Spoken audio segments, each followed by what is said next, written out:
Programa Palavra Espírita, apoio cultural, Pampeiro S.A. Comércio de Automóveis, Drogaria São Francisco, sempre ao lado da comunidade, SEDIC, mantenedora do Clube do Livro Espírita Fonte de Luz, Sociedade Espírita Estudo e Caridade Lar de Joaquina, Novo Tempo Contabilidade e Assessoria Limitada, Walter Beltrame Casa Completa.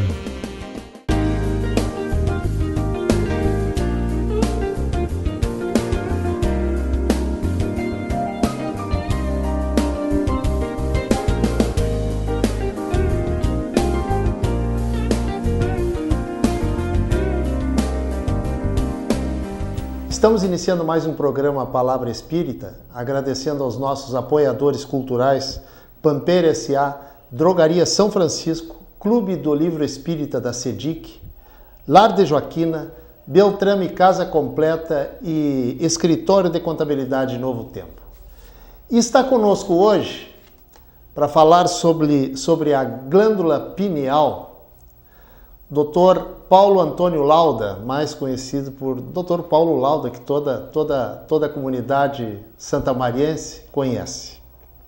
E como eu já disse, o Dr. Paulo Lauda vai falar sobre a glândula pineal. Mas algumas pessoas poderão perguntar o que tem que ver a glândula pineal com o espiritismo. E é isso que nós vamos ver hoje. Dr. Paulo Lauda, muito obrigado por ter aceito o nosso convite. Seja bem-vindo ao nosso programa.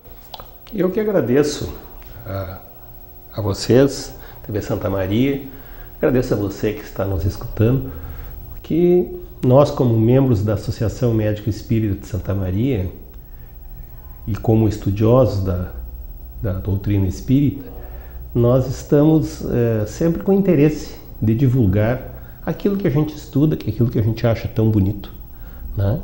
E esse é o objetivo pelo qual nós frequentamos programas espíritas, fizemos palestras espíritas, né, no intuito de tornar conhecido a todos os detalhes, né, da bela filosofia espírita. Muito bem. Já que o nosso programa vai versar hoje sobre a glândula pineal, o que é exatamente a glândula pineal, Dr. Paulo? Em primeiro lugar, leva o nome de glândula porque secreta algo, né? Então nós temos como exemplo as glândulas sudoríparas secretam suor. E no caso as glândulas sudoríparas são glândulas endócrinas, são glândulas exócrinas porque elas secretam para fora, né?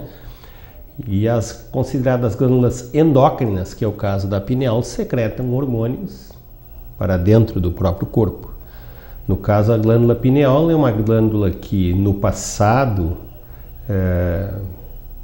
recebeu uma atenção muito pequena por parte da ciência e agora está tomando um destaque bem diferente porque ela está ganhando conhecimento de funções que ela tinha fundamentais. Muito bem. Né?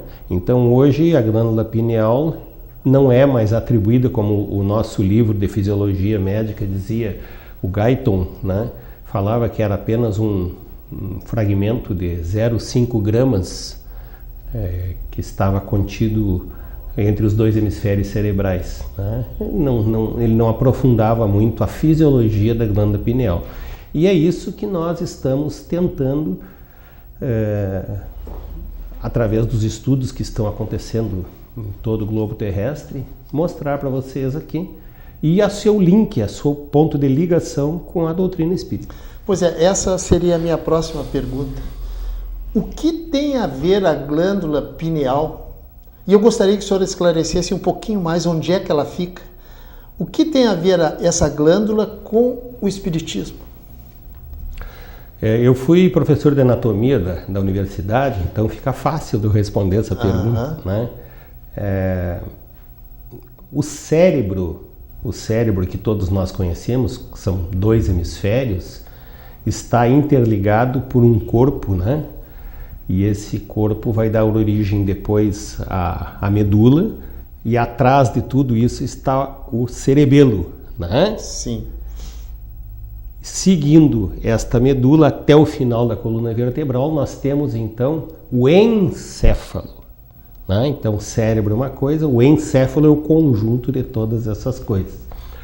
A glândula pineal é um corpo de aproximadamente 1 centímetro em formato de pinha, tipo pinha de pinhão, né? Que está localizado entre os dois hemisférios, um pouquinho acima do cerebelo. Um dos locais mais resguardados do corpo humano. Mais protegidos. Mais protegidos. Como a hipófise, que está um pouquinho à frente da pineal, né? Então, se a pineal está um pouquinho mais para trás, a hipófise também está altamente protegida sobre a célula túrcica, né? Para quê? Por que esses órgãos são tão protegidos? Porque eles são fundamentais, né? Praticamente inexiste a vida com a ausência da hipófise, né? Ficaria muito difícil, a fisiologia ficaria bastante perturbada na ausência dessas glândulas. Agora, Dr. Paulo, a glândula pineal tem alguma coisa a ver com memórias de vidas passadas? Porque eu lhe faço essa pergunta porque eu li a respeito disso e, inclusive, no trabalho que o senhor me passou, também o senhor faz referência a isso. E esse é o motivo da minha pergunta. Tem alguma a ver a glândula pineal com memória de vidas passadas? Quem não estuda sobre o espiritismo pode imaginar que a terapia de regressão de vidas passadas seja uma sugestão, seja uma criação de quem está sofrendo a terapia, que daí ele estaria inventando fatos, Sim. Certo? Bom, a ciência, que é o que nós tentamos reportar para vocês, tenta provar, e esse é o objetivo da ciência. A ciência tenta provar. A ciência tenta provar que a terapia de regressão de vidas passadas é real, verdadeira. Como? Através da ressonância magnética, né? O SPECT por fóton, é possível nós percebermos qual a região do cérebro está sendo ativada, porque aumenta, quando está sendo ativada uma reação, uma determinada região do cérebro, esta região fica mais vascularizada. E o SPECT pega isso, mostrando agora aquela região do cérebro está mais ativada, agora aquela ali.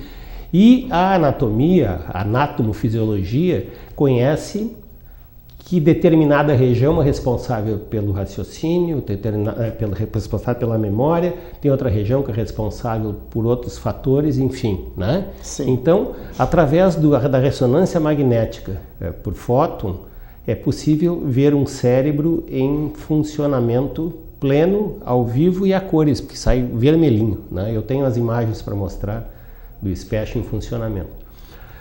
O que a ciência fez?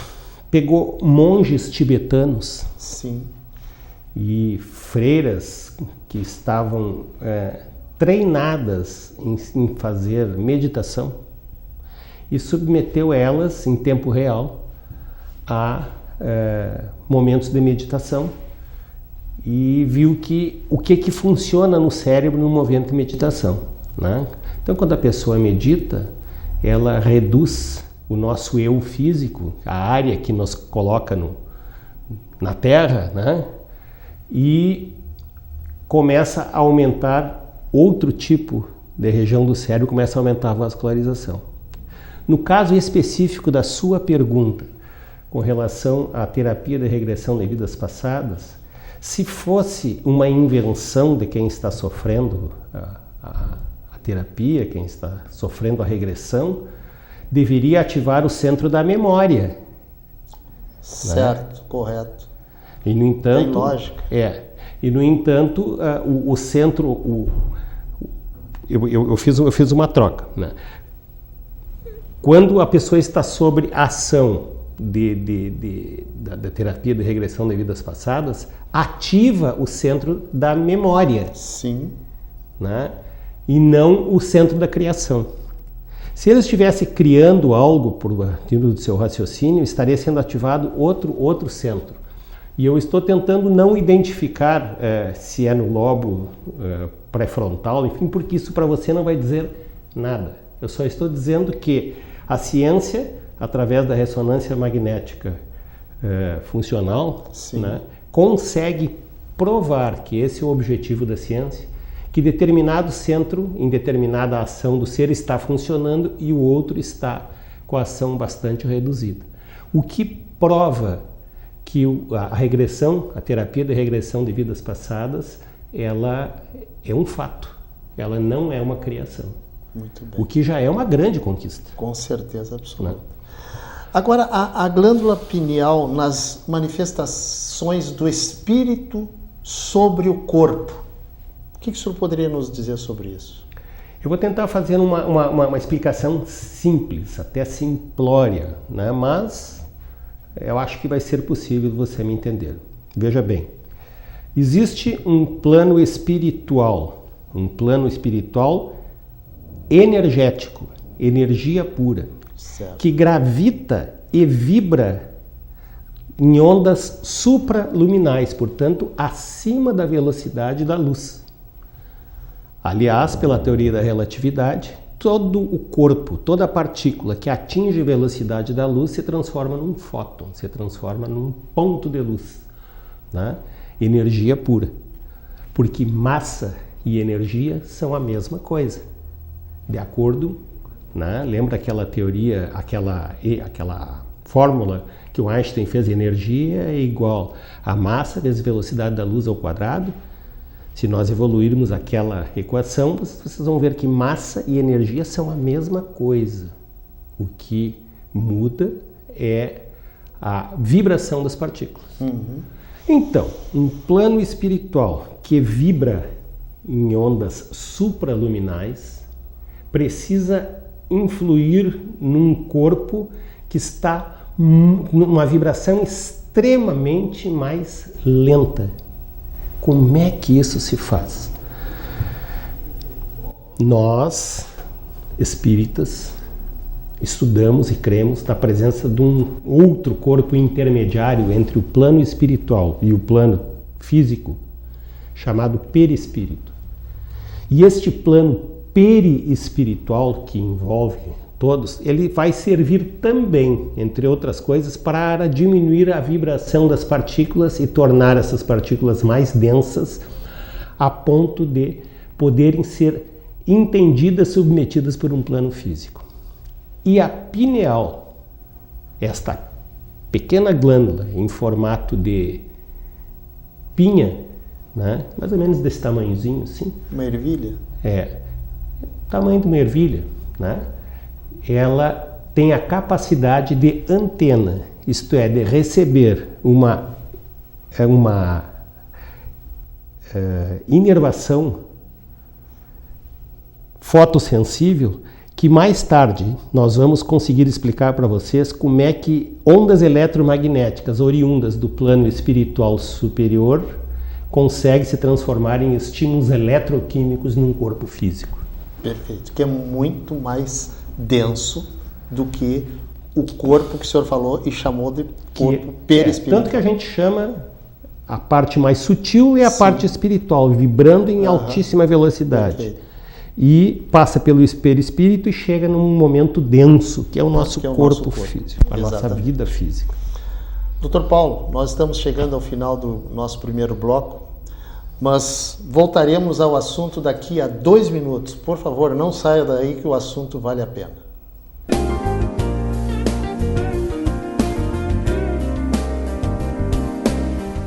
Programa Palavra Espírita, apoio cultural, Pampeiro S.A. Comércio de Automóveis, Drogaria São Francisco, sempre ao lado da comunidade, SEDIC, mantenedora do Clube do Livro Espírita Fonte de Luz, Sociedade Espírita Estudo e Caridade Lar de Joaquina, Novo Tempo Contabilidade e Assessoria Limitada, Walter Beltrame Casa Completa.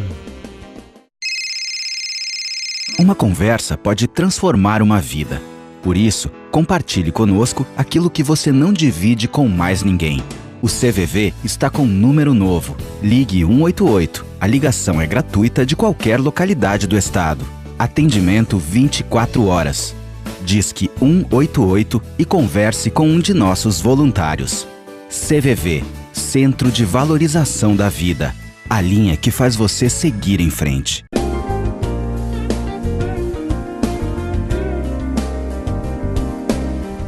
Estamos iniciando o segundo bloco do nosso programa Palavra Espírita, agradecendo aos nossos apoiadores culturais, Pampeira S.A., Drogaria São Francisco, Clube do Livro Espírita da SEDIC, Lar de Joaquina, Beltrame Casa Completa e Escritório de Contabilidade Novo Tempo. Está conosco hoje, para quem assistiu o nosso primeiro bloco, Dr. Paulo Lauda, falando sobre a glândula pineal. E já de imediato, Dr. Paulo Lauda, vou lhe fazer uma pergunta a respeito de caráter e comportamento. Qual a influência, se é que existe, da glândula pineal na formação do caráter e do comportamento do ser humano? Basicamente, um ser encarnado sofre 4 influências importantes, fundamentais, que transformam nós nas pessoas que somos hoje.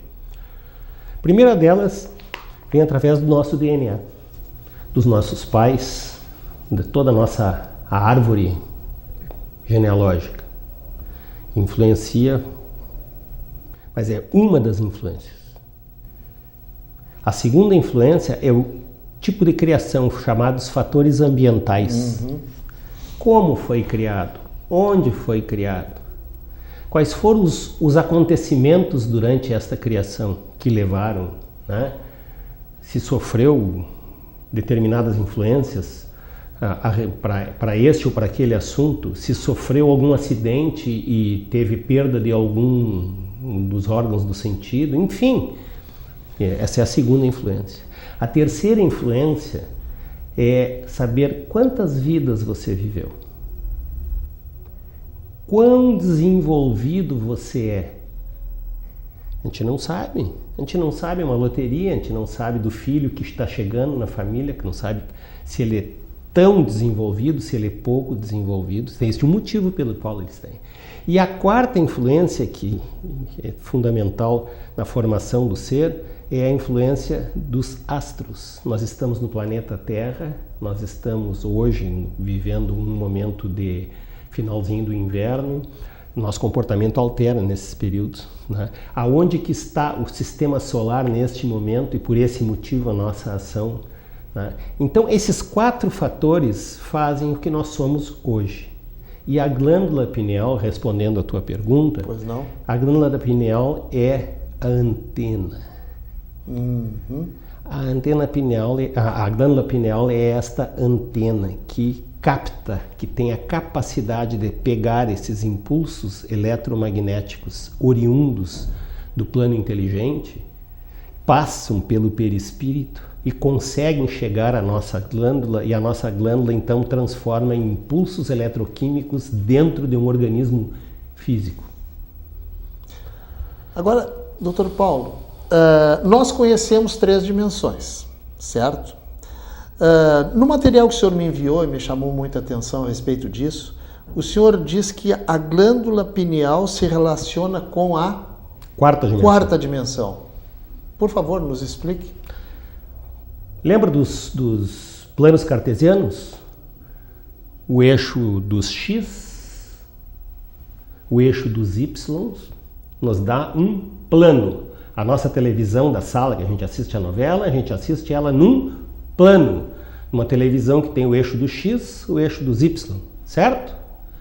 Quando nós, na ciência, queremos conhecer mais, nós precisamos da profundidade. Nós precisamos do eixo do Z, aquele eixo que entra dentro da imagem. Então nós temos 3 planos espaciais. Conhecidos. Né? É como se eu mostrasse um quadrado e um cubo. O cubo é a terceira dimensão, né? Certo. E a quarta? A quarta dimensão é o tempo.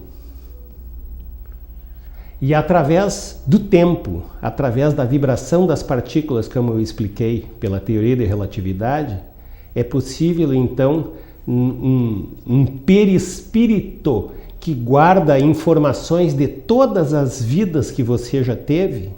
Através da vibração dessas partículas, eu consigo, pela memória perispiritual, ter lembranças do que aconteceu há várias encarnações atrás, ou a outra encarnação, enfim. Então, quando nós nos lembramos de alguns fatos que aconteceram nas nossas vidas pretéritas, isso aí é através do perispírito. Através das memórias perispirituais. Para que vocês entendam, o perispírito é uma grande biblioteca que guarda vários corpos. Um desses corpos é a nossa biblioteca da nossa existência. O ser humano, o homem, ele é chamado espírito individualizado, porque este indivíduo permanece o mesmo com a morte física, diferente dos animais que são espíritos não individualizados, mas sim, são espíritos, têm alma. Agora, essa é uma pergunta que eu deveria ter lhe feito lá no início. Em que momento que a glândula pineal emerge, aparece no ser humano? Existe, a ciência já detectou isso aí? Sim. Anatomicamente, né, se nós estudarmos o óvulo, chegou o espermatozoide, perfurou o óvulo, transformou-se a célula ovo. Esta célula ovo começa a sofrer crescimento, blástula, gástula, e vai correndo pela trompa da mãe, até se implantar no útero e forma chamada anidação, né? Onde o óvulo, então, depois de já bem desenvolvido, se implanta no útero e começa a formação do nenenzinho. A glândula pineal, pelos nossos estudos, ela chega a ter ação de recepção de estímulos na 7ª semana de vida intrauterina. Portanto, 7ª semana, 7 vezes 7, 49 dias. 49 dias nós já temos então uma antena funcionante, né? Porque a glândula pineal, ela é uma glândula que secreta melatonina, que está ligada diretamente com nossos ciclos circadianos, noite e dia, ciclo da menstruação, gravidez, tudo isso está relacionado à nossa glândula pineal. Por exemplo, quando nós vamos se aproximando da noite e sai a luz do sol, e nós vamos ficando num ambiente mais escuro, a nossa pineal começa a secretar melatonina e logo depois vem o sono. Né? E assim, eu poderia ficar falando muito a respeito das funções da glândula pineal, mas hoje, né, entre várias outras funções, existe a função endócrina, que é a secreção do hormônio melatonina, que inclusive esse hormônio age nas gônadas, que nós vamos falar depois, até eu faço questão de falar depois, e a parte da sensitiva, sensorial, desta que eu vou chamar de antena. Perfeito. Que vai receber esses estímulos eletromagnéticos e vai transformar em impulsos eletroquímicos. Dr. Paulo, Chico Xavier, obra de André Luiz.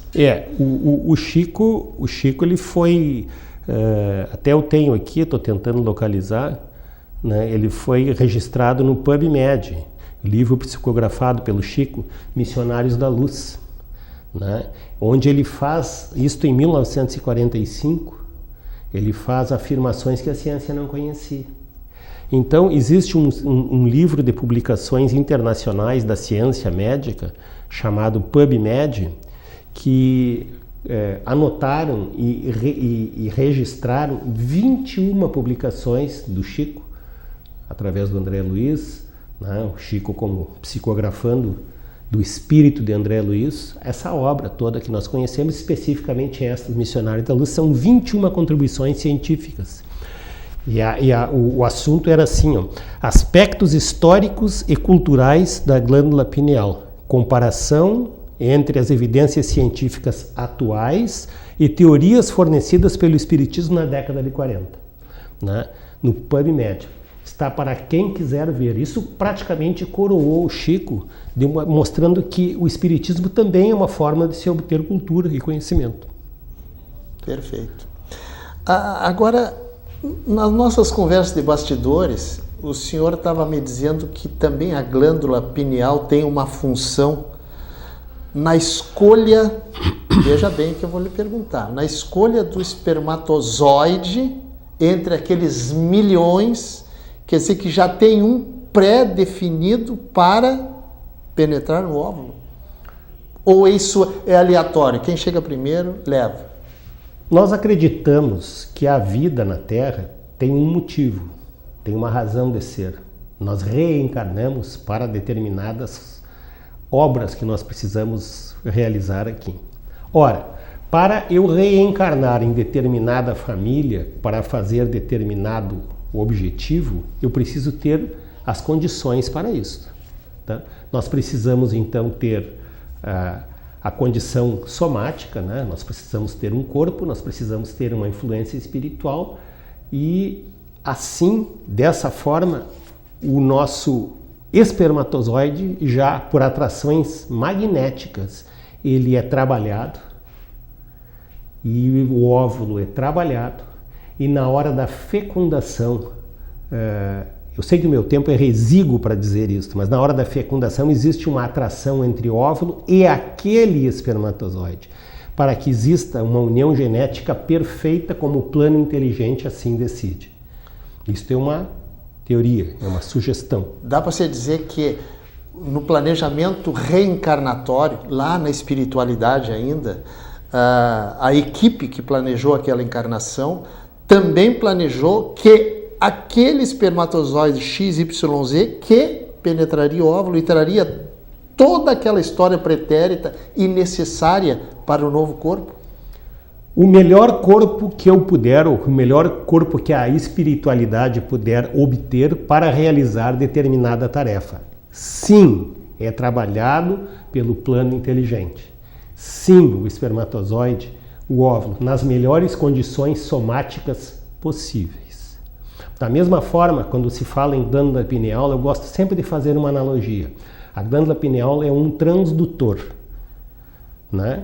O meu celular, quando eu falo, ele transforma a minha voz física numa onda eletromagnética, que vai até a central, chega no celular do Jader e entra como onda eletromagnética e se transforma em voz para ele, né? Então, é um processo de transdução. As nossas glândulas pineais podem ser melhores transdutores ou piores transdutores. É como se eu fosse um cidadão comum, como eu sou, e um Divaldo Pereira Franco, um Chico Xavier, enfim, são pessoas que têm uma capacidade de receber, sem com o mínimo de distorções, as imposições do plano espiritual. As comunicações. As comunicações. Imposição seria o termo. Perfeito. Dr. Paulo Lauda, infelizmente o nosso tempo chegou ao fim. Mas eu prometo que vou convidar o Dr. Paulo Lauda para vir aqui numa outra oportunidade para a gente continuar falando sobre esse assunto tão interessante e tão impactante. Dr. Paulo, eu gostaria de lhe agradecer mais uma vez por o senhor ter achado um horário na sua agenda, interromper o seu trabalho para estar conosco hoje. Gostaria de lhe agradecer. Eu gostaria de agradecer em nome da AME Santa Maria, Associação Médico Espírita Santa Maria, e de toda a espiritualidade que certamente está aqui me Com ajudando. certeza, sem dúvida. A TV Santa Maria e a todos vocês que dedicaram parte do seu tempo para nos escutar, né? Estaremos sempre à disposição assim que a oportunidade aparecer. Muito obrigado. Com essas palavras, a gente encerra o nosso programa Palavra Espírita, agradecendo mais uma vez aos nossos apoiadores culturais, Pampeira S.A., Drogaria São Francisco, Clube do Livro Espírita da SEDIC, Lar de Joaquina, Beltrame Casa Completa e Escritório de Contabilidade Novo Tempo. Muito obrigado e até o nosso próximo encontro.